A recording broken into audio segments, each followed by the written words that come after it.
بسم اللہ الرحمن الرحیم۔ السلام علیکم۔ آج 10 اپریل ہے اور دن ہے جمعہ کا۔ آج ظاہر ہے بہت بڑا دن ہے کہ امریکہ اور ایران کے درمیان مذاکرات شروع ہونے ہیں۔ شروع آج ہوتے ہیں نہیں ہوتے اس پہ بات کرتے ہیں کہ 7:30 بجے تک کی کیا اپڈیٹس ہیں، اور دوسرا بات کریں گے کہ عمران خان صاحب کا اڈیالہ سے آنے والا پیغام، اس کی مزید تفصیلات سامنے آئی ہیں۔ ان میں سہیل آفریدی صاحب سے ایک اختیار واپس لے لیا گیا ہے، وہ اختیار کون سا واپس لیا گیا اس پہ بھی بات کرتے ہیں۔ پہلے بات کر لیتے ہیں کہ امریکہ اور ایران کے درمیان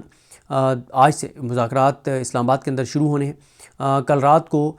کچھ مہمان پہنچے ہیں، لیکن وہ ایرانی تو نہیں ہیں، کیونکہ ایران نے اب سے کچھ دیر پہلے تک جتنی بھی خبریں ایران سے آئی ہیں اس کے مطابق ایرانی ڈیلیگیشن اسلام آباد نہیں آیا، اور اس کی وجوہات جو ایران بتا رہا ہے وہ یہی ہے کہ کیونکہ ابھی تک لبنان میں سیز فائر نہیں ہوا، وہاں پہ اسرائیل اٹیک کر رہا ہے، تو اس لیے ایران نے کہا ہے کہ جب تک لبنان میں سیز فائر نہیں ہوتا، جو اس سیز فائر معاہدے میں شامل تھا، تب تک ایران مذاکرات شروع نہیں کرے گا۔ اچھا، ایسا نہیں ہے کہ انہوں نے ابھی سیز فائر معاہدے کو سے باہر نکلنے کا اعلان کیا ہو، یا انہوں نے کیٹیگوریکلی کہہ دیا ہو کہ وہ اسلام آباد آئیں گے ہی نہیں، ایسا نہیں ہوا۔ انہوں نے صرف یہ کہا ہے کہ مذاکرات ہم اس وقت شروع کریں گے جب لبنان میں سیز فائر ہو جائے گا، جو کہ ابھی تک نہیں ہوا، اور اس وقت جو ہے وہ واضح طور پر نظر آ رہا ہے کہ اسرائیل کی پوری کوشش ہے کہ مذاکرات نہ ہوں۔ اسرائیل چاہتا ہے کہ یہ جنگ جاری رہے، اسرائیل چاہتا ہے کہ یہ تباہی جاری رہے، اسرائیل چاہتا ہے کہ خلیجی ممالک میں بھی تباہی جاری رہے، اسرائیل چاہتا ہے کہ مسلمان ممالک بھی آپس میں لڑیں، اور اسرائیل یہ بھی چاہتا ہے کہ پاکستان کی ایک کوششیں ہیں اس میں پاکستان کو کامیابی جو ہے وہ نہ ملے۔ تو اس حوالے سے اگلے 12 سے 18 گھنٹے اہم ہیں، کیونکہ ایک انٹرنیشنل میڈیا کے ادارے نے یہ ضرور دعویٰ کیا ہے کہ امریکہ کا جو ڈیلیگیشن جے ڈی وینس تو نہیں آئے، لیکن دو جو ان کے ڈیلیگیشن جو انہوں نے ایک تشکیل دیا ہے مذاکرات کے لیے، اس میں سے 2 لوگ جو ہیں وہ اسلام آباد پہنچ چکے ہیں، اور جے ڈی وینس جو ہیں وہ کل انٹرنیشنل میڈیا کے مطابق وہ شاید کل پہنچیں، آج رات کو بھی پہنچ سکتے ہیں پاکستان، کل شاید وہ آئیں۔ تو اس لیے اب تمام نظریں اسی پہ لگی ہوئی ہیں کہ ایران کا آفیشیل موقف ابھی تو ذرائع سے جاری ہوا ہے، آفیشیل موقف ایران کا سامنے کیا آتا ہے، کیونکہ امریکہ نے کہا تو ہے کہ اسرائیل اب بھی مزید حملے لبنان کے اوپر نہیں کرے گا، کیونکہ کل جو اسرائیل نے حملے کیے ہیں اس میں 250 سے زیادہ لبنانی جو ہیں وہ شہید ہوئے ہیں، 1000 سے زیادہ زخمی ہوئے ہیں، بہت بڑی تباہی جو ہے وہ اسرائیل نے کی ہے۔ اسرائیل واضح طور پر یہ کوشش کر رہا ہے کہ مکمل طور پر لبنان کو خالی کروا لے اور تمام وہاں لوگ جو بچ جائیں ان کو شہید کر دے، تو اس لیے بڑی ہی صورتحال اس وقت جو ہے وہ خطرناک بنی ہوئی ہے۔ ایک اور جو چیز ہوئی اس دوران وہ یہ ہوئی کہ خواجہ آصف صاحب جو وزیر دفاع ہیں پاکستان کے، انہوں نے اسرائیل کے خلاف ایک بہت سخت ایک ٹویٹ کیا، اور اس ٹویٹ کے رد عمل میں جو وزیر اعظم آفس ہے اسرائیل کا، ان کا بھی بیان آیا، ان کے وزراء کے بھی بیانات آئے، اور انٹرنیشنل میڈیا پہ اس میں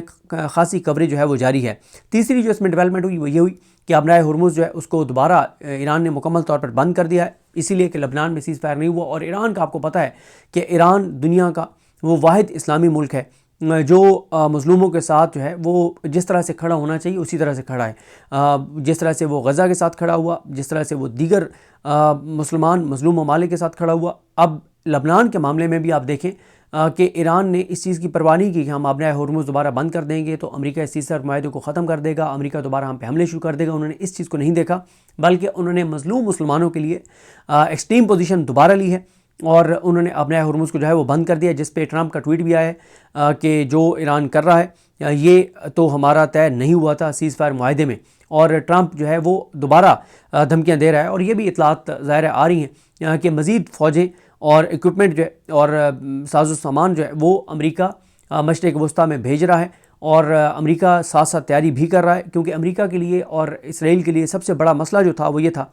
کہ اسرائیل کے اندر بھی انٹرسیپٹرز بہت کم رہ گئے تھے، جس وجہ سے جب ایران نے اٹیک شروع کیے تھے اسرائیل کے اوپر، تو صرف 3% میزائل یا ڈرونز جو ہیں وہ بچ نکلتے تھے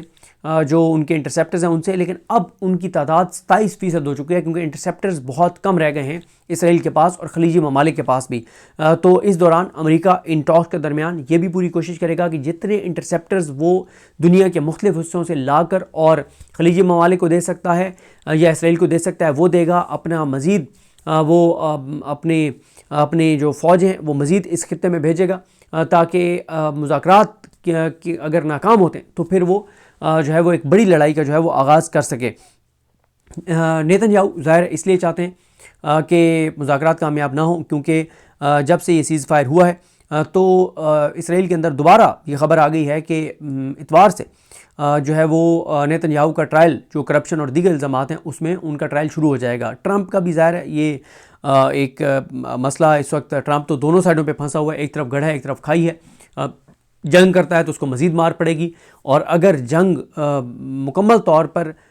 ختم ہو جاتی ہے تو ایپسٹین فائلز والا کے معاملہ جو ہے وہ دوبارہ نکل آئے گا کہ کس طرح سے کم عمر بچیوں کے ساتھ جنسی زیادتی کی جاتی تھی, اور جو ایپسٹین تھا اس کے ساتھ ٹرمپ کے بھی تعلقات تھے, اور بہت کچھ ٹرمپ کے خلاف اس میں موجود ہے. اور ٹرمپ کی اہلیہ کے اوپر الزام لگا کہ ایپسٹین کے ساتھ ان کے بھی تعلقات تھے, تو انہوں نے تو کل ایک بیان جاری کیا اور جس میں انہوں نے تردید کی. لیکن اس وقت یہ معاملہ بہت ہی زیادہ دوبارہ انٹرنیشنل میڈیا میں آنا شروع ہو گیا ہے, امریکہ کے اندر ڈسکس ہونا شروع ہو گیا ہے. تو ٹرمپ بھی اس وقت بہت ہی مشکل صورتحال میں ہے, لیکن اس وقت اگر طاقت میں تو وہ ایران ہے, ایران جس نے جو ہے وہ فتح حاصل کیا اس جنگ کے اندر. پورے انٹرنیشنل میڈیا اور اب جو تفصیلات آ رہی ہیں وہ ظاہر ہے ٹرمپ کے لیے اور ٹرمپ کی حکومت کے لیے پریشان کن ہے کہ کس طرح سے نیتن یاہو آئے, ان کو کہاں تک رسائی دی گئی, اور نیتن یاہو نے کیا کچھ بتایا. جو کچھ انہوں نے بتایا تھا جنگ شروع ہونے سے پہلے وہ سب غلط ثابت ہوا ہے, اور اب یہ باتیں آ رہی ہیں کہ کس طرح سے امریکہ جو ہے وہ نیتن یاہو کی وجہ سے, ٹرمپ جو ہے وہ نیتن یاہو کی وجہ سے اس ساری جو ہے وہ جنگ میں گئے ہیں اور پوری دنیا کو مشکلات سے دوچار کر دیا. پوری دنیا کے اندر اس وقت جو ہے وہ مہنگائی جو ہو گئی ہے, آئل کا کرائسس جو ہے وہ پوری دنیا کے اندر آ چکا ہے. تو یہ واضح ہے کہ نیتن یاہو کے پاس کچھ ویڈیوز ہیں ٹرمپ کی,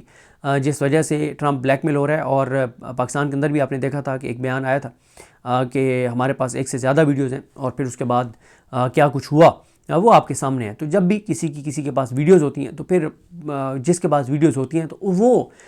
پھر اس کو ڈرائیو کرتا ہے, وہ اس کو چلاتا ہے, وہ اس کو بتاتا ہے کہ تم نے کیا کرنا ہے اور کیا نہیں کرنا. اب آتے ہیں دوسرے موضوع کی طرف, اور وہ ہے پہلے موضوع کو یہاں پہ دوبارہ یہ بتا دوں کہ کسی بھی وقت آفیشیل سٹیٹمنٹ آ جائے گی ایران کی کہ وہ آ رہے ہیں, یا آج کس وقت آ رہے ہیں, یا آج نہیں آ رہے وہ کل آ رہے ہیں. جو بھی آفیشیل سٹیٹمنٹ ہوگی وہ ظاہر ہے جب آئے گی تو پتہ چلے گا, لیکن اس وقت تک 7:30 بجے تک کی جو صورتحال میں آپ کو بتا رہا ہوں ابھی تک ایسی کوئی سٹیٹمنٹ نہیں آئی. دوسرا جو معاملہ ہے سہیل آفریدی صاحب کا. سہیل آفریدی صاحب کو جو عمران خان صاحب نے پیغامات بھجوائے ہیں, پہلا پیغام عمران خان صاحب کا یہی تھا کہ 9 اپریل کو یعنی کل جو جلسہ تھا لیاقت باغ میں وہ نہ کیا جائے, جس پہ عمران خان صاحب کی بہن نورین نیازی صاحبہ نے کہا کہ پی ٹی آئی نے خود مطلب عمران خان سے یہ جلسہ کینسل کروایا ہے. اور وہ تو اس پہ بھی سوالات اٹھا رہی ہیں کہ کیسے عدالت نے بھیج دیا سلمان صفدر صاحب کو, بہنوں کو تو نہیں ملنے دیا جاتا, سلمان صفدر صاحب کو ملنے دیا گیا. تو عمران خان کی بہن نورین نیازی صاحبہ اس پہ بھرپور سوالات جو ہیں وہ اٹھا رہی ہیں, اور وہ ظاہر ایک بہن ہے, وہ اپنے بھائی کا درد محسوس کرتی ہیں, اور وہ تو یہ کہتی ہیں اور بالکل درست کہتی ہیں کہ عمران خان سے ان کی ملاقاتیں نہیں ہو رہی, عمران خان کا علاج نہیں ہو رہا. یہ ساری باتیں جو اس وقت ان بہنوں کا موقف ہے ایک بار پھر انہوں نے دہرایا ہے. تو پہلا پیغام عمران خان صاحب کا یہی تھا کہ 9 اپریل کا جلسہ نہیں کرنا لیاقت باغ میں, اور اس کی وجہ واضح ہے. ویسے بھی 9 اپریل کو کل بھی پنڈی میں بھی چھٹی کر دی گئی تھی, اسلام آباد میں بھی چھٹی کر دی گئی تھی, آج بھی پنڈی اسلام آباد میں جو ہے وہ چھٹی ہے, اور کرفیو سا ماحول ظاہر ہے بہت سے ایریاز کے اندر ہے. ایک کیونکہ امریکی ڈیلیگیشن کے کچھ لوگ آئے ہوئے ہیں, باقی آنے ہیں, اور ایران نے بھی ابھی آنا ہے. تو اس وجہ سے عمران خان صاحب نے, یہ بھی ہو سکتا ہے کہ عمران خان صاحب کو بھی اس چیز کا ادراک ہو کہ کہیں ایسا نہ ہو کہ ٹاکس کسی اور وجہ سے نہ ہو, معاملات کسی اور وجہ سے بگڑیں, اور یہ نہ ہو کہ ہمارے اس جلسے کی وجہ سے اگر کوئی تصادم ہوتا ہے تو اس کو بنیاد بنا کر یہ کہا جائے کہ جی پی ٹی آئی نے یہ سب کچھ ختم کروانے کی سازش کی ہے. تو میرا خیال ہے عمران خان صاحب نے اس لیے بھی شاید 9 اپریل کا جلسہ جو ہے وہ مؤخر کیا ہو. لیکن عمران خان صاحب نے یہ سہیل آفریدی صاحب کو کہہ دیا ہے کہ 10 دن کے اندر کے پی کے اندر ایک بڑا پاور شو کیا جائے, جس حوالے سے کل سہیل آفریدی صاحب نے پریس کانفرنس بھی کر دی ہے. دوسرا بھی پیغام میں آپ کو بتا چکا تھا کہ عمران خان صاحب وکیلوں سے ناراض ہیں کہ وکیل کچھ نہیں کر رہے. تیسرا جو عمران خان صاحب نے ایک اختیار سہیل آفریدی سے واپس لیا ہے, عمران خان نے یہ تو پیغام بھیجا ہے کہ سہیل آفریدی کے پی کے اندر ایز اے چیف منسٹر جو کرنا چاہتے ہیں وہ کریں, جس منسٹر کو رکھنا چاہتے ہیں رکھیں, جس کو ہٹانا چاہتے ہیں ہٹائیں, جو انہوں نے توسیع کرنی ہے نہیں کرنی, جو فیصلے ہیں حکومت کے حوالے سے اس میں عمران خان صاحب نے کہا ہے کہ ان کو میری مکمل سپورٹ حاصل ہے. اور عمران خان صاحب نے اپریشیٹ کیا ہے اب تک جو ان کی کوششیں اور کاوشیں ہیں. لیکن عمران خان صاحب نے کہا ہے کہ ایجوٹیشن کے حوالے سے, فائنل کال کے حوالے سے, کوئی بھی بڑا فیصلہ جو پولیٹیکل بڑا فیصلہ ہے تحریک کے حوالے سے, اس کا اختیار عمران خان صاحب نے کہا ہے کہ ان کے پاس نہیں ہے. اور یہ فیصلہ عمران خان صاحب نے کہا ہے کہ وہ محمود تنیچک زئی صاحب اور علامہ راجہ ناصر عباس کریں گے. عمران خان نے ہم بہت تنقید کر رہے تھے محمود ثنا چکزئی صاحب پر، ہم بہت تنقید کر رہے تھے علامہ راجہ ناصر عباس صاحب پر، ہم بہت زیادہ کہہ رہے تھے کہ یہ کچھ نہیں کر رہے ہیں، یہ آرام سے بیٹھے ہیں. اب ہم تو یہاں تک کہہ رہے تھے کہ شاید عمران خان صاحب نے غلطی کر دیا ہے محمود ثنا چکزئی صاحب کو اتنے اختیارات دے کے، تحریک تحفظ پاکستان کو اتنے اختیارات دے کے، ان کو اپوزیشن لیڈر بنا کے. لیکن جیل سے آنے والا پیغام حیران کن ہے کہ عمران خان صاحب نے بھرپور اعتماد کا اظہار کیا ہے محمود ثنا چکزئی صاحب پر، علامہ راجہ ناصر عباس صاحب پر، اور عمران خان صاحب نے حکم بھیجا ہے سہیل آفریدی کو کہ وہ کوئی بھی اس طرح کا پولیٹیکل ڈیسیژن ایجیٹیشن کے حوالے سے وہ ان دو شخصیات سے پوچھے بغیر نہیں لیں گے. میرے لیے بہت حیران کن ہے، مجھے بالکل سمجھ نہیں آ رہی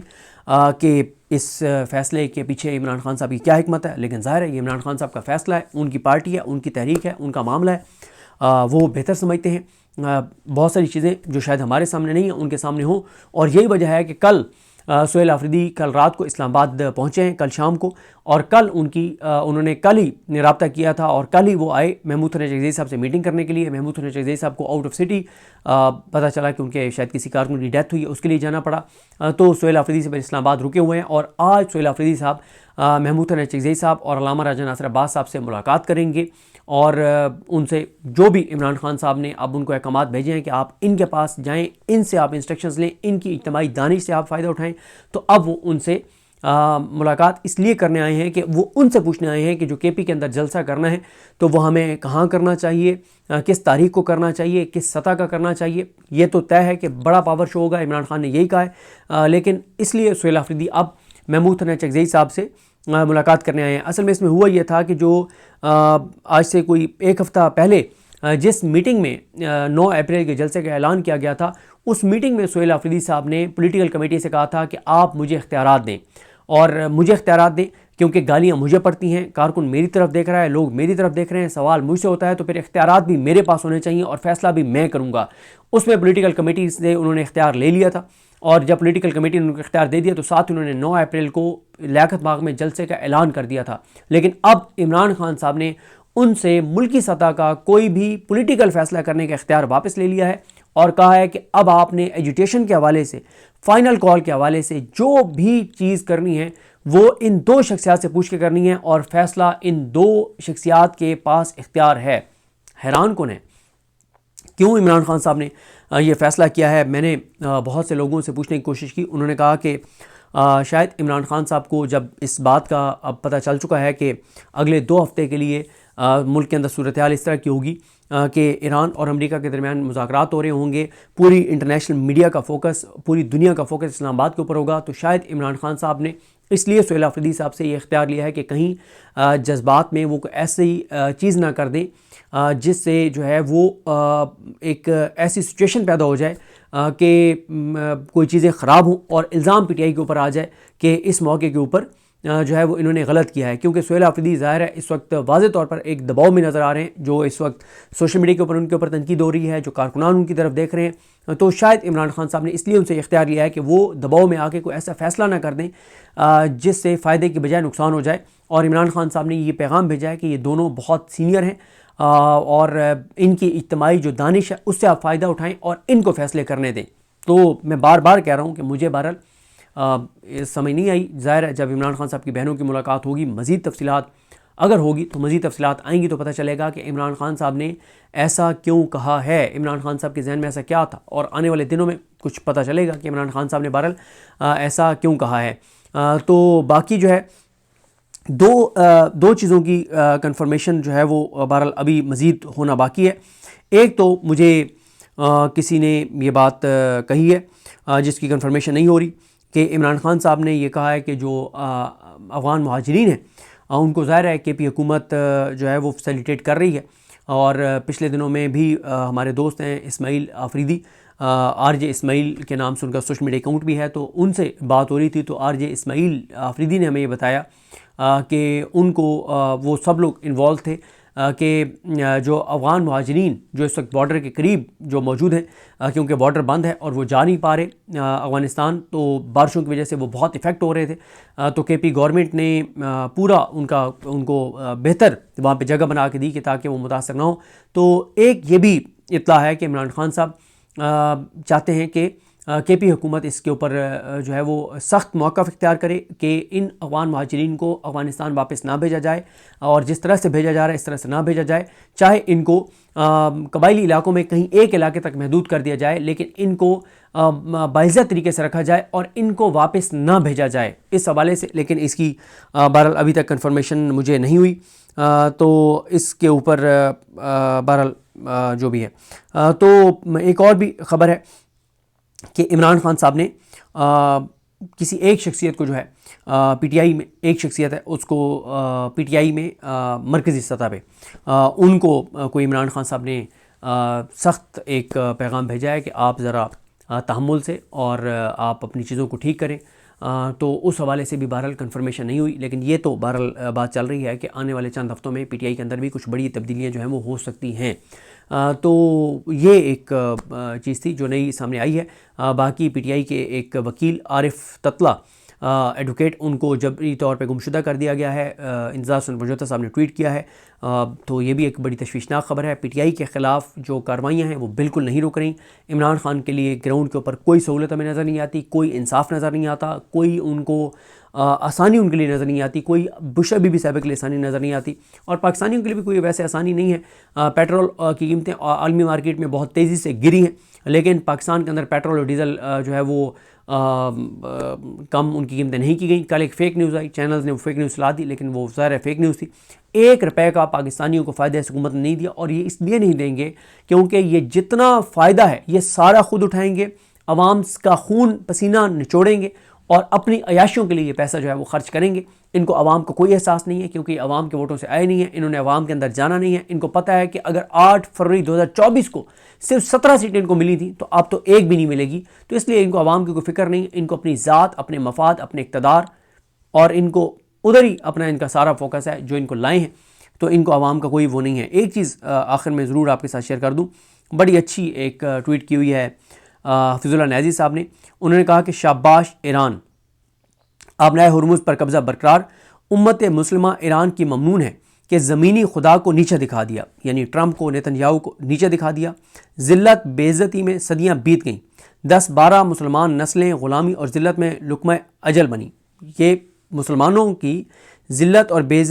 عزتی میں صدیاں بیت گئیں، 10-12 مسلمان نسلیں غلامی اور ذلت میں لقمہ اجل بنی۔ خواب و خیال میں نہ تھا کہ 2 ارب مسلمان اب کبھی عزت و تکریم سے مستفید ہو پائیں گے۔ واقعی وہم و گمان میں نہیں تھا کہ اب کبھی عزت و تکریم سے مستفید ہو، کہ 2 ارب مسلمان کبھی عزت و تکریم سے اب مستفید ہو پائیں گے۔ بروز بدھ ارض پاکستان کا ماحول دیدنی، ہر بندہ دوسرے بندے سے بغلگیر، مبارک سلامت کے ڈونگرے برسا رہا تھا، جیسے 25 کروڑ پاکستانی ابھی ابھی ایرانی سرحدوں سے واپس آئے ہوں۔ اے عظیم ملک ایران، تمہارا یہ احسان کہ مسلمان ممالک کی سرحدیں تحلیل ہو گئیں، فرقے اپنا وجود کھو بیٹھے، سب یکجان ایران پر قربان۔ تو بڑا اچھا انہوں نے لکھا ہے۔ کل مجھے رضوان غلزئی صاحب بتا رہے تھے، میں نے وہ تقریر نہیں سنی، میں نے سنی ہے کہ محمود نجفی صاحب نے کہیں بیان دیا کہ ایران نے ایک مرتبہ پھر اسلام کو بچا لیا ہے، اس میں کوئی شک نہیں ہے۔ ایران کو سلام، اللہ تعالیٰ ایران کی غیبی مدد کرے۔ کیا جرت، کیا بہادری، کیا دلیری، کیا غیرت! ہر مسلمان فخر سے اپنا سر بلند کر رہا ہے کہ ہاں یہ ہے اسلام، یہ ہے اللہ تعالیٰ پر توکل، یہ ہے اللہ تعالیٰ کی غیبی مدد جو ایران کو ملی ہے۔ تنہا کوئی ایک ملک ایران کے ساتھ نہیں تھا، بلکہ اسلامی ملک تو امریکہ کو اڈے دیے ہوئے تھے، فیسیلیٹیٹ کر رہے تھے، امریکہ کے ساتھ کھڑے تھے، لیکن ایک اکیلا ایران تنہا وہ لڑا ہے، اور ایسا لڑا ہے کہ پوری دنیا کہہ رہی ہے کہ کیا بات ہے۔ مطلب امریکہ کے اندر امریکہ کے صحافی جن کو اب ٹرمپ دھمکیاں دے رہا ہے وہ لکھ رہے ہیں کہ ایران جیت گیا ہے، تو باقی تو بات ختم ہو گئی ہے۔ مجھے اپنی دعا میں یاد رکھیں۔ الکریم ہم سب کا حامی ناصر۔ اللہ حافظ۔